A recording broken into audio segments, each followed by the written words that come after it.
इस परिवार के 2 बच्चे हैं, लेकिन घर में केवल एक ही बेडरूम बचा था। माता-पिता ने किसी तरह एक बिस्तर फिट किया और देखते ही देखते पूरा कमरा भर गया। बच्चों के पास सोने के अलावा कोई विकल्प नहीं था, लेकिन वे अक्सर आपस में झगड़ते रहते थे। आखिरकार पिता से यह सब सहा नहीं गया और उन्होंने पूरा कमरा खुद ही फिर से डिजाइन करने का फैसला किया। सबसे पहले उन्होंने स्टील की छड़ों से एक मजबूत फ्रेम बनाया और उसे बोल्ट की मदद से दीवार में कसकर फिक्स कर दिया।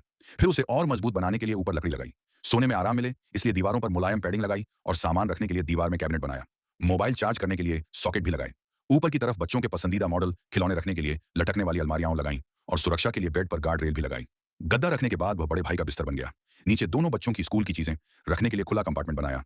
साथ ही पढ़ाई के लिए एक खींचकर बाहर आने वाली टेबल बनाई, जो इस्तेमाल न होने पर आसानी से अंदर सरक जाती है। बिस्तर के नीचे सीढ़ी जैसी दराजें हैं जिनमें उनके कपड़े रखे जाते हैं। खिड़की के पास छोटे भाई के लिए अलग बिस्तर बनाया गया। हेडबोर्ड में डिस्प्ले कैबिनेट और निजी सामान रखने की जगह है। साथ ही उनकी पसंद के स्नैक्स रखने की भी जगह है। धूल से बचाने के लिए सुंदर कांच के दरवाजे लगाए गए और चारों ओर मुलायम पैडिंग भी की गई। बड़ा गद्दा रखा गया। यही छोटे भाई का बिस्तर है।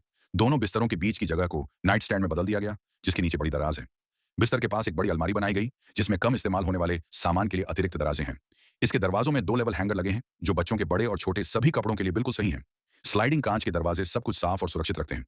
इसके पास ही एक ब्लैक बोर्ड लगाया गया है, जहां बच्चे ड्राइंग बना सकते हैं और अपनी रचनात्मकता दिखा सकते हैं। अब बच्चों का कमरा पूरी तरह से सुसज्जित है। दोनों के पास सोने और पढ़ने के लिए अपनी अपनी जगह है। स्टोरेज की जगह कई गुना बढ़ गई है और फिर भी कमरा खुला और विशाल महसूस होता है। लाइक, सब्सक्राइब और कमेंट करना मत भूलना।